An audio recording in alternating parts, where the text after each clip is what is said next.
골로새서 1장 1절에서 14절까지 말씀을 나누고 싶은데요. 성경에는 에바브라라는 사람이 있고 에바브라 디도라는 사람이 나옵니다. 그래서 많은 신학자들의 의견이 갈리는데 에바브라와 에바브라 디도는 다른 사람이다라는 의견이 조금 더 많은 것 같아요. 왜냐하면 에바브라 디도는 빌립보서에 나오거든요. 빌립보 교회에 사역을 했고 에바브라는 골로새 교회에 사역을 했다. 그러니까 다른 사람이다. 이렇게 이야기를 하는데 저는 그렇게 생각하지 않습니다. 왜냐하면 에바브라 디도는 에바브라의 그리스식 이름이 에바브라 디도예요. 그리스에서는 에바브라 디도라고 부릅니다. 소아시아에는 그냥 에바브라라고 부르는 거예요. 그래서 동일 인물일 가능성이 있고, 또 하나는 바울의 사역 패턴을 보면 갈라디아 지역에 4개의 교회를 세우고 또 그 그리스에 와서 또 빌립보라든지 여러 교회를 세우잖아요. 에바브라가 바울의 제자였던 것을 생각하면 그 시대에 교회를 세운 사역자들의 사역 패턴이 한 교회에서 4개월에서 5개월 정도 머물고 세워지면 또 다른 교회, 다른 지역에 가서 교회를 세우는 이런 바울 사도의 패턴을 따랐기 때문에 충분히 골로새 교회와 빌립보 교회를 같이 세울 수 있는 그런 세운다기보다는 돌아볼 수 있는 그런 사역을 감당했다고 저는 생각을 하는 것입니다. 뭐 제 생각뿐만이 아니라 또 깊이 성경을 연구하는 신학자들의 또 생각도 있습니다. 어쨌든 뭐 같은 인물이든 동일 인물이든 신실한 사람은 틀림이 없습니다. 그래서 골로새에서는요, 에바브라가 골로새 지역에 사역을 하고 나서 로마의 감옥에 갇혀 있는 바울에게 사역 보고를 하게 되죠. 그래서 너무 바울이 에바브라의 소식을 듣고 기뻐합니다. 야, 정말 율법주의도 아니고 자유주의도 아니고 이렇게 복음 안에서 신실한 교회가 세워지다니 너무나 감사하다. 그 감격에 겨워서 감옥에서 편지를 쓴 거예요, 성도들에게. 그래서 이 골로새서 1장 1절에서 14절 말씀까지는요, 정말 우리가 죄 사함을 받고 하나님의 나라로 구원을 받은 성도의 삶이 어떠한가에 대해서 선명하게 기록되어 있는 겁니다. 자, 1장 13절 한번 보세요. 그가 우리를 흑암의 권세에서 건져내사 그의 사랑의 아들로 옮겨졌으니, 예수님이 우리를 흑암의 권세에서 건져내시고 하나님의 사랑의 나라로 옮겨진 상태의 그리스도인들, 그 아들 안에서 우리가 속량 곧 죄사함을 얻었도다. 정말 죄사함을 받았고 구원을 받은 상태의 그리스도인들은 도대체 어떠한 삶을 사는 것이 정상적인 것인가? 많은 사람들이 나는 구원받았다, 나는 하나님의 백성이다라고 말을 하는데, 그가 어떤 삶을, 그러면 정말 제사함 받고 구원받았으면 어떤 삶을 누리고 있어야 되느냐라는 거예요. 온전하든 온전치 않든 골로새서 1장 1절에서 12절까지의 그 삶이 나에게서 조금이라도 이루어져 가고 있는, 표대를 향해서 이루어져 가고 있는 것을 보면서 내가 하나님의 아들의 나라로 옮겨진 자구나라는 것을 확신해야 된다는 것입니다. 그래서 그 의미에서 굉장히 중요한 말씀이에요. 자, 1장 1절에 보면 하나님의 뜻으로 말미암아 그리스도 예수의 사도된 바울과 형제 디모데는 로마 감옥에서 지금 편지를 쓰는 거예요. 골로새에 있는 성도들, 그 그리스도 안에서 신실한 형제에게 편지합니다. 정말 죄사함 받았고 구원받은 형제들, 신실한 형제에게 편지를 보내는 것입니다. 우리 아버지 하나님으로부터 은혜와 평강이 너에게 있을지어다. 갈라디아서는 그 할레파 유대인들에게 흔들리고 율법주의에 치우친 갈라디아 교회를 향해서 쓴 거지만, 이 골로새서는 에바브라에 의해서 세워진 정말 신실한 형제들, 구원받은 형제들을 향한 편지입니다. 우리가 너희를 위하여 기도할 때마다 하나님 곧 우리 주 예수 그리스도 아버지께 감사하노라. 왜? 신실하니까.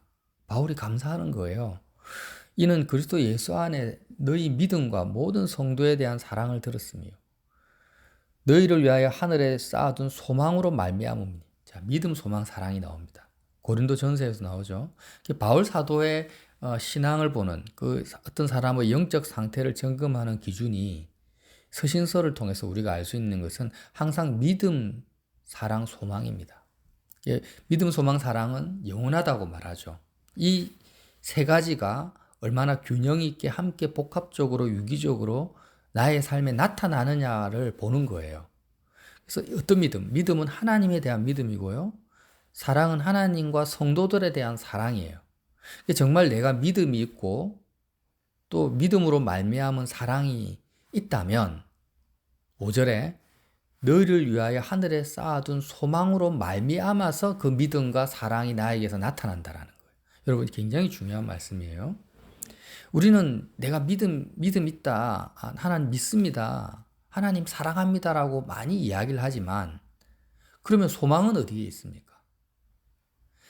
하나님을 향한 믿음과 또 사람들을 향한 사랑은 무엇으로부터 나에게 공급되어지냐면 하늘에 쌓아둔 소망으로 말미암아 공급되어진다라는 거예요. 사도 바울의 말씀입니다. 이렇게 하늘에 쌓아둔 소망, 이 소망이 어디서부터 오는 겁니까? 너희가 전에 복음의 진리의 말씀을 들은 것이라. 정말 내가 복음의 진리의 말씀을 듣었다면, 듣고 이 거짓 복음이 아니라 참된 복음이라면요, 우리의 그 소망, 마음의 위치가 이 세상이 아니라 하늘로 옮겨져 버리는 거예요. 그래서 복음을 들었다고 하면서 이 세상에서, 이 땅에 속한 소망이 내 속에 계속 나를 주장하고 있습니다. 예. 내가 출세했으면 좋겠다. 성공했으면 좋겠다. 내 자녀가 이 땅에서 잘 됐으면 좋겠다. 우리 가정이 더 든든했으면 좋겠다. 이런 세상을 향한 소망이 충만하고 더 강화되고 있으면서 하나님에 대한 믿음이 커지고 성도들을 향한 사랑이 넘친다라는 것은 있을 수 없는 일이라는 거예요. 믿음과 사랑은 뭐와 비례하냐면은 얼마나 내가 하늘에 소망이 넘치느냐와 비례한다는 것입니다. 하늘에 쌓아둔 소망으로 말미암아 그 소망이 커져가는 만큼 하나님에 대한 믿음도 커지는 것이고 진정한 인간적인 사랑이 아니라 영적인 사랑도 커져가는 이 잣대로 바울이 골로새 성도들을 보는 것입니다. 복음의 진리의 말씀을 내가 20년을 듣고 설교를 30년을 들었다면 30년만큼 하늘에 나의 소망이 쌓여야 된다는 거예요. 상대적으로 이 세상에는 소망이 없어진다는 거죠. 세상에도 많은 소망이 있으면서 하늘에 소망이 있다. 이것은 그런 것은 없습니다. 이런 체험적으로 제가 알아요. 제가 선교에 헌신하고 전도도 엄청나게 많이 하고 제자 사역도 많이 할 때, 젊었을 때, 지금보다 더 젊었을 때 참 이상하게 제 속에 소망이 없는 거예요. 하늘을 생각하면 너무 막막해요. 도대체 뭘까 이게? 내가 하루 종일 말씀 읽고 기도하는 것밖에 없는데 왜 나의 마음은 하늘에 쌓이지 않을까? 하늘이 이렇게 구체적으로 느껴지지 않고 손에 잡히지 않을까? 복음의 진리의 말씀이 잘못되었기 때문입니다. 정말 복음의 진리의 말씀이 사도 바울의 이 골로새 말씀처럼 나에게 정확하게 정말 확실하게 누르기 없는 말씀이 나에게 증거되고 내가 그 말씀을 붙든다면 하늘의 소망이 점점 쌓이게 되는 것입니다. 믿음, 소망, 사랑이 영원한데 믿음과 사랑의 그 공급의 에너지원이 어디서 옵니까? 하늘로부터 내려오는 거예요. 지혜도 하늘로부터 오잖아요. 그러니까 내가 하나님을 믿어도 이게 내 열심으로 믿는 게 아니죠. 하나님이 나에게 믿음을 주시는데 하늘에 계신 우리 아버지가 하늘로부터 나에게 믿음을 주시는 것이고 성도들을 향한 사랑도 진짜 영적인 사랑도 나에게서부터 나오는 것이 아니라 하늘에 계신 하늘 보좌에 계신 예수 그리스도로부터 공급되어지는 것이기 때문에 나의 마음의 위치가 땅이 아니라 하늘 보좌에 있어야만이 믿음과 소망이 삶 가운데 역사한다라는 거예요. 사도 바울의 말씀이에요. 자, 6절에 이 복음이 이런 원리로 기록되어져 있는 복음, 이 복음이 이미 너희에게 이르렀다라는 거예요. 골로새 성도는 처음부터 제대로 된 복음을 들은 것입니다. 너희가 듣고 참으로 하나님의 은혜를 깨달은 날부터 너희 중에서와 같이 온 천하에서도 열매를 맺어 자라는도다.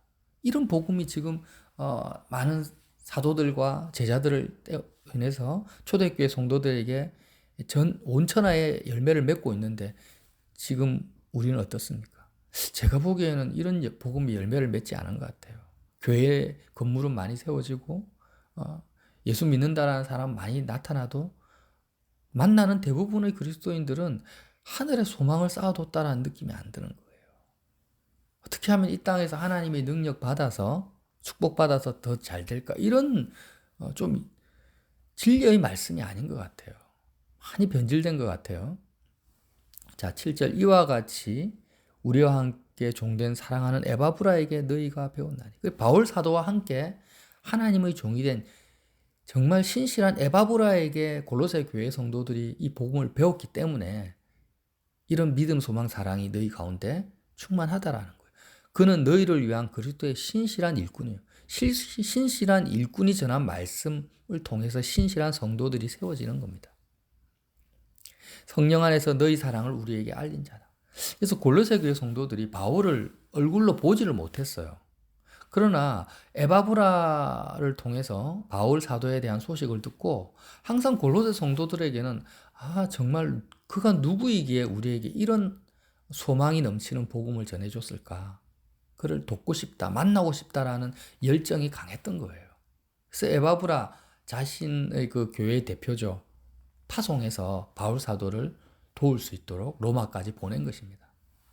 골로새 성도 전체가 그런 마음이 있었고 특별히 그때는 가정교회이기 때문에 빌레몬의 집에 있었잖아요.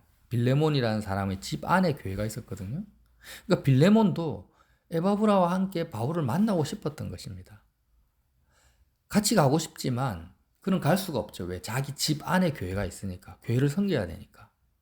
그래서 에바브라가 대표로 갔고 빌레몬은 바울 사도를 섬기고 싶다라는 마음만 있었는데 참 신기하게도 오네시모라는 빌레몬의 종이 탈출을 해서 도망을 가다가 에바브라와 만나서 자신의 종이 자기가 의도한 건 아니지만 도망간 종인 오네시모가 바울을 섬기게 된 것입니다. 그래서 나중에 그 빌레몬서를 바울 사도로부터 받고 나서 빌레몬이 얼마나 감사했을까요? 한 사람이, 한 형제가 나를 배신하고 도망간 줄 알았는데 하나님의 주권이 오히려 나를 대신해서 나의 종이 바울을 2년 동안이나 감옥에서 섬겼구나. 얼마나 감사한 하나님의 은혜인가. 이렇게 분명히 빌레몬이 감사했을 거라고 저는 생각합니다. 어쨌든 9절을 보면은요. 이로써 우리도 듣던 날부터 골로새 교회 소식을 듣던 그 날부터 너희를 위하여 기도하기를 그치지 아니하고 구하노니. 신실한 형제들을 향해서 도대체 바울이 어떤 기도를 24시간 쉬지 않고 했을까요? 9절 말씀입니다. 너희로 하여금 모든 신령한 지혜와 총명에 하나님의 뜻을 아는 것으로 채우게 하시고. 그래서 신령한 지혜와 총명을 골로새 성도들에게 더 넘치게 주십시오라고 기도했다고 합니다. 우리도 자녀들, 형제들을 위해서 이런 기도를 합시다. 형제들을 볼 때 다른 것보다도 신령한 지혜와 총명을 그들에게 주십시오. 근데 이 지혜와 총명은 어떤 것이냐? 하나님의 뜻을 아는 것으로 채우게 하시고 하나님의 뜻을 알 수 있도록 하나님의 뜻을 아는 신령한 지혜와 총명이라는 거예요.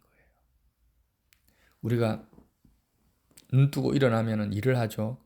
직장에 갑니다. 그러면 직장에 가서 내가 어떻게 행동하고 말하는 것이 내가 처한 모든 상황 가운데서 도대체 하나님의 뜻이 무엇인가? 내 소원 말고요. 나 육적인 정욕이나 이 땅에서의 인간적인 생각 말고 내가 처하고 만나는 모든 사람들 가운데서 하나님의 뜻이 무엇인지를 아는 신령한 지혜와 총명을 달라고 그들에게 부어달라고 바울이 기도했던 것입니다. 주께 합당하게 행하여 범사에 기쁘게 하시고 이렇게 하나님의 뜻을 알아야만이 합당하게 행할 수 있잖아요. 합당하게 행하면은 모든 일에 범사에 하나님을 기쁘시게 할 수 있습니다. 결국에는 하나님을 기쁘시게 하는 삶을 살게 해달라고 기도하는 거예요. 자, 정리할게요. 우리가 만나는 범사, 모든 상황에서 나를 기쁘게 하는 것이 아닙니다. 사람을 기쁘게 하는 것도 아니고 하나님을 기쁘시게 하기 위해서는 하나님의 뜻을 아는 신령한 지혜와 총명이 나에게 임해야 됩니다. 그것을 위해서 기도하는 거예요. 이렇게 하나님을 기쁘시게 하는 것이 모든 선한 일에 열매를 맺게 하는 거예요. 선한 일에 열매를 맺는다라는 그 기준이 바울 사도는요, 얼마나 하나님을 기쁘시게 하느냐를 본다라는 거죠. 예수님이 이렇게 사셨잖아요. 예수님이 성전을 예를 들어서 막 채찍을 휘두르시며 성전을 뒤엎어 버리십니다. 사람들이 보기에는 웬 소란이냐. 바리새인들은 다 싫어했어요. 그러나 그렇게 성전을 뒤엎으신 예수님의 그 행위가 하나님을 기쁘시게 하는 것이었고 하나님의 뜻을 아는 것이었다는 거예요. 내 기도하는 아버지의 집을 강도의 소굴로 만든다면서. 이건 인간적 혈기가 아니죠. 이게 뭐예요? 모든 선한 열매를 맺으시는 그리스도의 모습이었던 것입니다. 자, 그의 영광의 힘을 따라 모든 능력으로 능하게 하시며, 영광의 힘이라는 말은요, 힘이라는 것은 권세잖아요. 권세고 능력인데 영광의 힘이라는 것은 이 세상의 어떤 능력과 힘보다도 탁월한 힘을 말하는 것입니다. 대통령이나 국회의원이나 왕이나 총독들이 가지고 있는 힘보다도, 재벌들이 가지고 있는 그 능력보다도 비교할 수 없을 만큼 탁월하고 뛰어난 최고의 힘이 영광의 힘입니다. 근데 그 영광의 힘, 하나님의 그 능력을 골로새 성도들에게 부어달라고 기도하는 것입니다. 도대체 무엇을 하길래, 골로새 성도들이 도대체 무슨 일을 하길래 이런 능력이 필요합니까? 기쁨으로 모든 견딘과 오래 참음에 이르게 하시고, 하나님의 영광의 힘을 통해서 어떤 삶을 사냐면은 국가를 정복하고 뒤엎는 것이 아닙니다. 단지 기쁨으로 살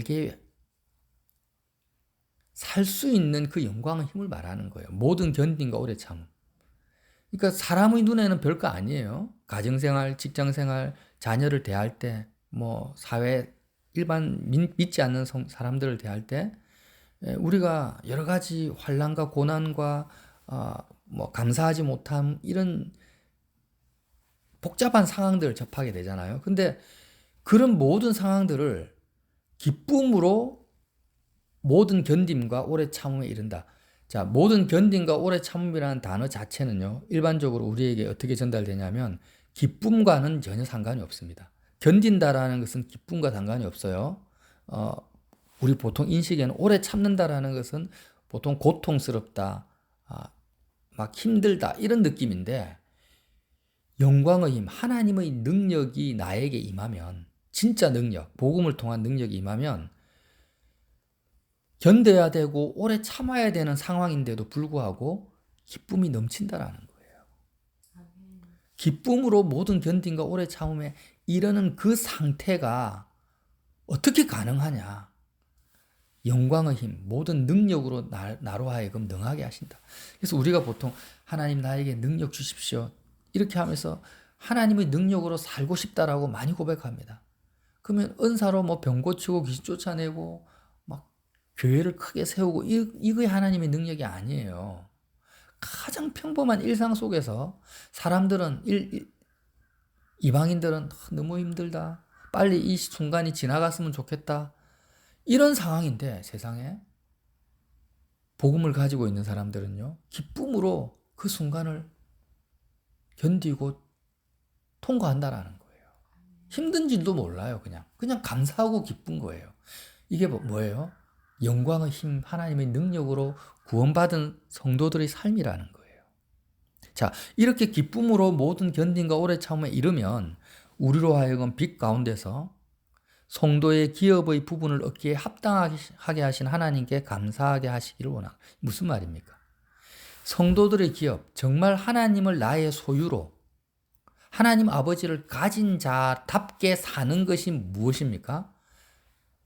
하나님을 기쁘시게 할 뿐만 아니라 이 세상의 삶을 세상 사람들은 이해할 수 없는 평강과 기쁨과 소망으로 살아가는 것이 우리가 이 땅에서 받는 성도들의 기업이고 축복이라는 것입니다. 성도들의 기업이에요, 여러분. 세상 사람들은 감사할 수 없고 힘들어하고 좌절하고 낙심하는 상황 속에서도요, 큰 기쁨으로 살아가는 이 삶 자체가 우리에게 주어진 기업이라는 거예요. 이런 기업을 누리는 것이 13절, 우리를 흑암의 권세에서 건져내사 그의 사랑의 아들의 나라로 옮기신 증거라는 것입니다. 그 아들 안에서 우리가 속량 곧 죄사함을 얻었다라는 증거입니다. 여러분, 죄사함의 증거입니다. 정리해 볼게요. 사도 바울이 신실한 골로새 성도들에게 너희가 진짜 너희는 죄사함 받았다. 너희는 정말 구원받은 성도다라고 골로새 1장 13절 14절에서 확정합니다. 그런데 이렇게 죄사함 받고 속량 받은 그 증거가 뭐냐? 믿음, 소망, 사랑이 너에게 넘치는데 그 믿음과 사랑은 다 어디로부터 옵니까? 하늘로부터 내려옵니다. 그러므로 너희 속에 하늘의 소망이 충만한 상태를 보니까 이 세상에는 조금도 소망이 없고 하늘에만 온전히 소망이 넘치는 것을 보니까 너희는 진짜 복음과 진리의 말씀을 들은 게 맞네. 이런 복음이 지금 온 천하에도 전파되고 있다. 왜냐? 너희들은 거짓 사도가 아니라 신실한 에바브라에게 너희가 이 복음을 들었기 때문에 하늘의 소망이 넘치고 있는 거야. 그래서 이제 나도 너희를 위해서 감옥에서 기도하기를 쉬지 않고 지금 간구하고 있어. 무엇을 기도하고 있습니까? 하나님의 뜻을 아는 것을 너희에게 충만하게 하나님의 뜻을 아는 지혜와 총명을 주셔서 모든 일에 하나님을 기쁘시게 하도록 하나님을 기쁘시게 하는 삶을 살 수 있는 성도가 되도록 내가 기도하고 있고 점점 하나님을 알아간다. 하나님과 친밀해져서 너희가 어떤 사건과 상황 속에서도 하나님의 능력을 힘입어서 기쁨으로 평강으로 이 인생을 살아갈 수 있는 성도가 되도록 내가 기도하고 있어. 이것이 바로 너희에게 주어진 성도의 기업이고 하나님의 은혜고 복이다. 이런 삶을 너희가 이미 살고 있다고 내가 들었으니 너희는 흑암의 권세에서 하나님의 그 그리스도의 나라로 옮겨진 진정한 구원받은 성도다. 이렇게 결론을 맺고 있는 것입니다. 자, 이제 죄사함과 구원받은 성도의 참된 기준, 골로새 1장 1절에서 13절, 14절까지의 말씀을 여러분 오늘 하루 시간 되실 때 한두 번 꼭 묵상해 보시기 바랍니다. 나는 과연 이런 삶을 사는가? 이런 삶을 살 수 있는 구체적인 그 이유와 방법을 골로새 1장 15절부터 기록하고 있는 것입니다. 이 표대를 향해서 오늘도 쉬지 않고 하나님의 능력으로 기쁨으로 오늘 하루를 하나님께 영광 돌리시는 시간 되시기를 예수님 이름으로 빌어드립니다.